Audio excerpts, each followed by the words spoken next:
March was another big month for skincare launches, so let's recap some of my favorite ones that I have seen this month. Hi everyone, my name is Alex. I'm really excited to share this list of products that I'm excited to try from the month of March. There were a lot of skincare launches. I feel like they slowed down around this period, but this year was very different. There are a lot of products on this list that I have not received yet. A lot of them are Korean formulas. If you know anything about those, they take forever to ship, but they're always so worth it. So I don't have a lot of opinions on this product yet. Make sure you are subscribed to me because I will be posting full reviews to most of these products. Without further ado, let's go ahead and recap some of my favorite launches. I'm a huge fan of milky toners, even though we are moving out of the season that I usually use them. But if you are more dry year round, the Inkey list has a new simple option with their hydrating rice milk toner. This looks to be pretty bare bones and simple, which is not always a bad thing in skincare. I think more acne prone skin who wants to hydrate your skin and go for a milky toner approach may benefit from a product like this, because looking over the ingredients, it looks to be a pretty simple, nourishing option for $15, which is not a bad price point. The milky toner market is just sadly so oversaturated, and so I will be trying this out, seeing how it performs for my skin, going into it with an open mind, just because I do love having options. That is important with acne prone skin, and so that's why I'm always glad to see a new milky toner launch like this. I always love when a brand knows what they're really good at, and that's what I feel like Skinfix does best. They are best known for their moisturizers, and they have a new whipped cream moisturizer which looks really promising. It utilizes a nice humectant blend along with a ceramide complex and balancing with niacinamide, and looks to be a pretty simple, nourishing ingredient list I cannot wait to try. I have not tried many whipped moisturizers. Some of them I've tried in the past have been so all over the place in terms of finish. Sometimes they can be a little bit heavier, sometimes they can be a little bit lighter. So I will be curious to see what approach Skinfix took with this formula. In typical Skinfix fashion, it is a little bit more expensive, but some of their moisturizer formulas I have personally found to be worth it. Their water cream and their really rich moisturizer in the winter, I love investing in both of those. I cannot wait to see how this product performs. It's approaching the season where brands are going to be releasing a ton of sunscreens, and one of the newer brands to do so is Tatcha. They have a new milky sunscreen out that utilizes a simple, soothing ingredient list. They highlight ectoin in this formula.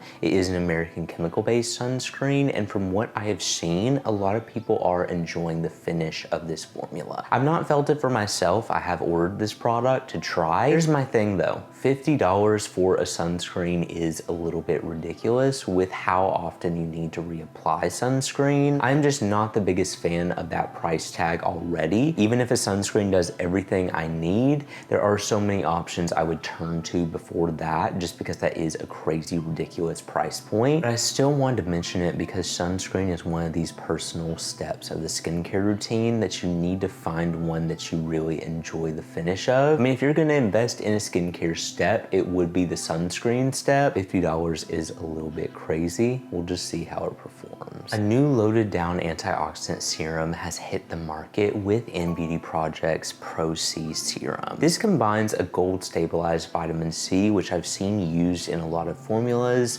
along with a blend of vitamin C derivatives that could act as a good antioxidant and potential brightening agent to the face, along with some ingredients like ferulic acid, tranexamic acid, alpha-arbutin, all in a moisturizing formula that innbeauty Project is known for. I have ordered this product and I cannot wait to try it. I'll keep you posted on how it works. I already love some antioxidant serums, but I've not seen a gold stabilized vitamin C with this loaded down of an ingredient list from an antioxidant perspective, so I cannot wait to see what I notice with it and if it works for my skin. Peach and Lily is back with two new sunscreen formulations. One is mineral, one is chemical. If you're on the market for a new new tinted mineral sunscreen. Peach and Lily's Sun Cover Mineral Sunscreen was my favorite out of the ones that I tried from this release. Had a more lightweight feel than a lot of mineral sunscreens that I have felt, and it describes itself to have a cushiony feel, which I did notice to be true. It wasn't too heavy on the face. The tint was perfect to kind of neutralize some of the white cast that I've experienced from mineral formulas in the past. Definitely something though for paler skin. I don't feel like the tint is going to be enough for deeper skin, so sadly this is still a mineral option that's not universal, but most of them aren't, sadly, unless you go for a really tinted option. I did personally like it as someone who does use mineral sunscreens from time to time. Not my sunscreen filter of choice, but if you are looking for a new option, this is a good option in my opinion. I'm always just kind of meh about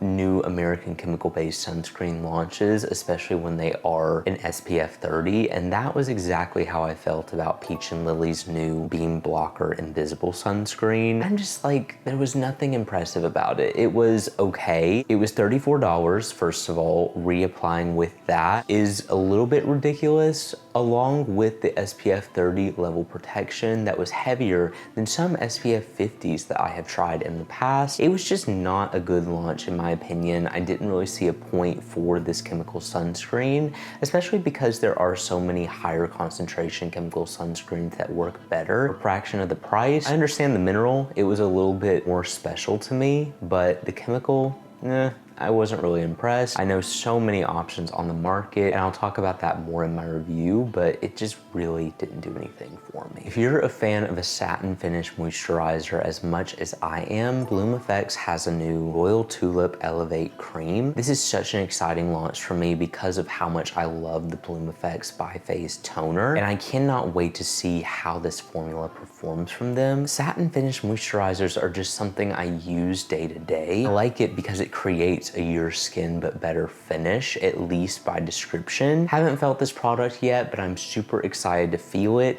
see how it performs, and try it for myself because it looks to be a really promising formula. Ingredients don't stand out that they won't work for my acne, so I'm really hopeful for that, and I'm hoping it will be a good everyday moisturizer. It's a little bit more expensive, but their ingredients have proven to be worth it in the past. Best known for their treatment serums, Beauty of Joseon is back with a new pore refining serum. They utilized a red bean pdrn derivative in this formula, along with ingredients like beta-glucan, fig, niacinamide, and centella. Looks to be a more simple approach, and I'm always interested by these pore refining products because sometimes they've just been a glorified niacinamide serum. Sometimes they have actually done some benefits for my pores. So I will be interested to see how this performs. I'm also interested by the peptides and the vegan pdrn derivative that they have in here. I have this product on order and I cannot wait to try it for myself. A new hydrating skincare line has been released from Skin 1004. If you want the more lightweight version of the new Skin 1004 collection, they released an ampoule that highlights TECA, which is a high purity form of centella. I am personally excited because the Skin 1004 Madagascar Centella collection has been amazing for me, and in this formula they back it up with madecassoside, polyglutamic acid, allantonin, and their centella that they are best known for. Personally, so excited for the ampoule because as the weather gets warmer, I tend to like more lightweight approaches to hydrating and nourishing the skin. That's usually what the ampoules do. This seems to be one of the more loaded down ampoules from Skin 1004, so I cannot wait to try it. I'm also excited because I think Skin 1004 has released their first milky toner with their Centella TECA Soothing Toner. This has a gentle LHA exfoliant in it, along with zinc PCA, the high concentration of Centella, in a more milky formula. I cannot wait to see a milky exfoliating toner from Skin 1004. LHA has been an ingredient that is very lightweight, doesn't deliver too much of an exfoliation to the skin, but still is enough to get that surface level off and help gently exfoliate my skin, especially in the summer. Hoping it won't be too heavy of a milky toner, but only time will tell with that. I'm a big fan of Skin 1004's moisturizers, and they have a new TECA cream as well that looks to support a balanced skin look, which I really enjoy, and I cannot wait to see what what approach they went for with this formula. Some of their formulas have been more rich, some of them have been more light with their moisturizers. I cannot wait to see where this moisturizer lies in that scale. I'll definitely be trying out this new high potent centella treatment. I've not seen a complex quite like Haruharu's new Rose PDRN Soothing Serum, incorporating a vegan Rose PDRN blend with azelaic acid, which I am so excited for. I cannot wait to see what this new hydrating and barrier strengthening treatment looks like from them. And like I've said before, vegan PDRN always fascinates me because I cannot wait to see what the brand took with their approach on the formula. They have sodium PCA and squalane, and I've been a fan of so many Haruharu formulas, so seeing that they went this approach with a soothing serum, I cannot wait. One of my favorite lip balms has gotten a permanent upgrade. Experiment Beauty Softwear is one of my favorite gentle exfoliating lip balms that deliver a great lightweight finish to the lips while also regularly exfoliating the lips and promoting regular gentle exfoliation, which I like. Helps keep the dead skin off of my lips.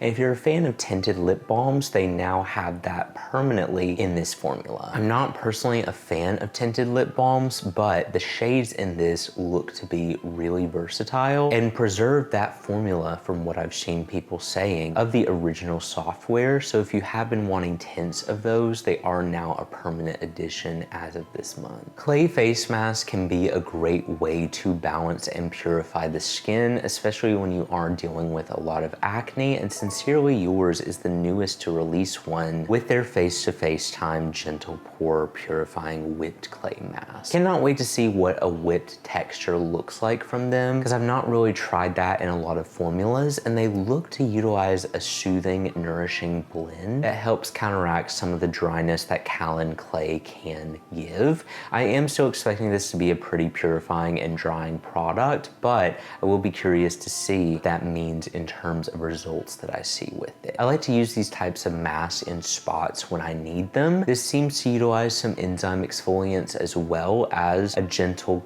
concentration of kaolin clay in here. I feel like that may help with some texture and some surface level issues as well. So I will be seeing how this product performs. Olehenriksen has a new peach glaze cleanser, which looks to be a balancing jelly style cleanser that does foam up. Can't lie, I'm not too excited about this product because I know of so many cleansers that work better for my skin. Their biggest call out in this is that it's supposed to help brighten the face as well and also be purifying with the niacinamide in here. I just cannot justify that price point. I know so many options that seem to be a better, more affordable cleanser that don't leave my skin feeling stripped, but I still wanted to mention this if you are on the market for a new purifying cleanser. The launch I am most excited for this month is an azelaic acid serum. I'm so glad that Skin 1004 has a new azelaic acid serum that just released because it's one of my favorite ingredients, and their Labs in Nature collection is one of the best collections from Skin 1004 in my opinion. When I saw this combined with the ingredient list, 10% azelaic acid combined with licorice root, allantonin in a great moisturizing blend, I was so excited. Combined with their Madagascar centella, azelaic acid in that concentration looks to be so promising. Cannot wait to feel it for myself, try it, and see how it performs. Krave Beauty has reformulated their Oil La La treatment, and as someone who is a big fan of it, I cannot wait to try this new formulation. I actually haven't even seen the ingredient list yet, but they said they have simplified it. It is releasing tomorrow after I am filming this, so I cannot wait to see the new formulation. They've been teasing the packaging. It looks very refined, very updated, and very fresh, so I cannot wait to see what they've done with this formula. I will be trying out the new concentration to see if it lives up to the old one, but I fully trust Krave Beauty. There were issues with product separation. They apparently fixed that, and apparently it's a lot more fresh from what I've seen people saying, so I cannot wait to feel that for myself. Let me know what your favorite launch from this list was, and if I missed any of your favorite skincare launches. Thank you all so much for watching this video. If you enjoyed it and you want to see more like this, make sure you subscribe because I post new videos every week, and I will see you all in the next review.